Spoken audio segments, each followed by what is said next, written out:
కూడి వచ్చిన ప్రతి ఒక్కరికి దేవుని నామంలో వందనాలు చెల్లిస్తున్నాను. పాస్టర్ గారికి వందనాలు. నా సాక్ష్యం ఏంటంటే, నేను లాస్ట్ 31st నైట్ సర్వీస్కి నేను ఇక్కడికి అటెండ్ అయ్యాను. పక్కన మా సలోమి అక్క నన్ను ఇన్వైట్ చేశారు. సో నేను దానికి అటెండ్ అయినప్పుడు నేను స్టెప్స్ ఎక్కుతూ వస్తున్నాను, ఆరాధన జరుగుతూ ఉంది. సో నేను ఎక్కడికి చర్చికి వెళ్ళినా కూడా నేను అబ్జర్వ్ చేసేది ఏంటంటే, అక్కడ పరిశుద్ధాత్మతో కూడిన ఆరాధన ఉందా లేదా నేను చెక్ చేసుకుంటాను ఒకసారి.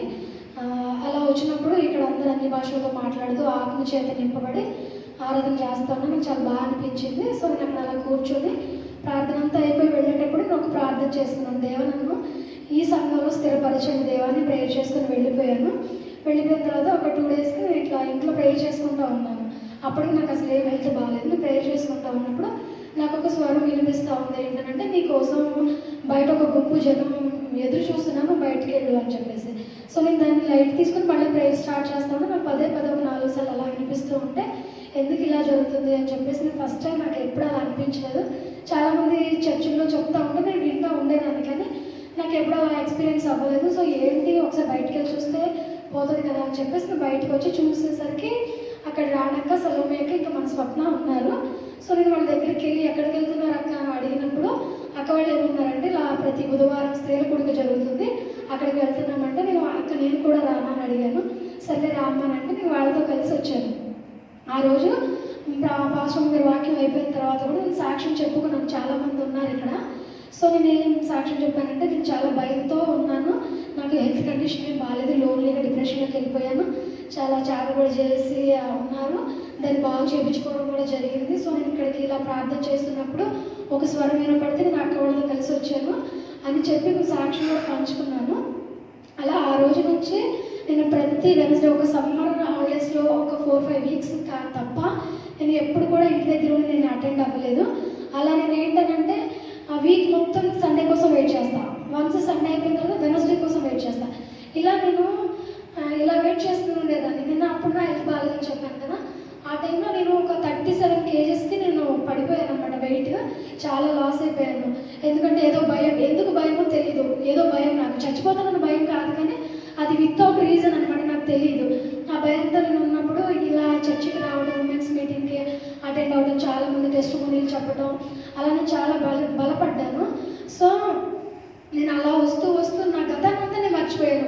సైకియాట్రిస్టుల దగ్గరికి వెళ్ళి మేము మ్యాక్సిమం ఒక 3 lakhs వరకు, సైకియాట్రిస్ట్లోనే ఏముంది మన చాకుబడి చేసేవాడు, వాళ్ళందరి దగ్గర ఒక 3 lakhs వరకు ఖర్చు చేశారు మా హస్బెండ్. సో నాకు ఎక్కడ కూడా బాగా అవ్వలేదు. ఇక్కడికి వచ్చి ఆ రోజు పాస్టర్ గారు కూడా మీరందరూ ఉన్నారు, అరుణక్క జాన్సన్ వీళ్ళందరూ. సో నాకు పాస్టర్ గారు ప్రేయర్ చేస్తున్నప్పుడు నేను అలా పడిపోయాను. ఆ తర్వాత లేచి కూర్చోబెట్టిన తర్వాత నాకు కొంచెం చాలా రిలీఫ్ అనిపించింది. సో నేను ఆ రోజు నుంచి ఈ రోజు వరకు మధ్యలో భయం అనిపించేది నాకు. ఒక్కదాన్ని ఉన్నప్పుడు భయం అనిపించినప్పుడు నేను వెంటనే సలమక్క కాల్ చేస్తా, అక్క నాకు ఇలా కొంచెం భయం అవుతుంది అక్క అంటే వెంటనే వచ్చేది. ఎన్ని పనులు ఉన్నా సరే రానక్క సలమక్క వచ్చి నాతో పాటు మా ఇంట్లో కూర్చొని మేమందరం ప్రార్థన చేసుకునే వాళ్ళం. ఆ తర్వాత మర్చిపోయేది. అలా 1 yearలో నాకు తెలియకుండా నేను 50 kgs అసలు ఎలా గెయిన్ అయ్యానో కూడా తెలియదు నేను. సో నేను ఏం చెప్తున్నానంటే, మనం చాలామంది జాబ్ చేయని వాళ్ళ గురించి కాదు నేను మాట్లాడేది, జాబ్ చేసే వాళ్ళ గురించి కాదు నేను మాట్లాడేది, జాబ్ చేయని వాళ్ళ గురించి. ఏంటంటే చాలామంది మనం ఇళ్లలోనే ఉంటున్నాం. ఏంటంటే మన టీవీ సీరియల్స్ అని, ఇళ్ళ పక్కన వాళ్ళతో ముచ్చట్లని, ఇలా మనం టైం అంతా వేస్ట్ చేసుకున్నాం. కానీ ఒక్క 2 hours మనం దేవుడికి కేటాయిస్తే, ఓన్లీ ఉమెన్స్ మీటింగ్ రోజు. సో ఇక్కడికి వస్తే పాస్టర్ గారు ఆవిడకి తెలిసిన చాలా అనుభవాలు మనతో పంచుకుంటారు. ఏంటంటే కుటుంబాన్ని ఎలా కట్టుకోవాలి, మన పిల్లల్ని ఎలా దైవికంగా పెంచుకోవాలి, మన స్త్రీలుగా ఉంటూ మనం సొసైటీలో ఎలా ధైర్యంగా నిలబడాలనేది ప్రతి ఒక్క విషయాన్ని పాస్టర్ గారు మనతో పంచుకుంటారు. నేనైతే నా పర్సనల్గా చాలా విషయాలు నేర్చుకున్నాను. సో ఇంటికి వచ్చిన గెస్ట్ని ఎలా చూసుకోవాలి, మన కిచెన్లో ఎలా ఉండాలి, మన డ్రెస్సింగ్ సెన్స్ ఎలా ఉండాలి, ప్రతి ఒక్కటి పంచుకుంటారు.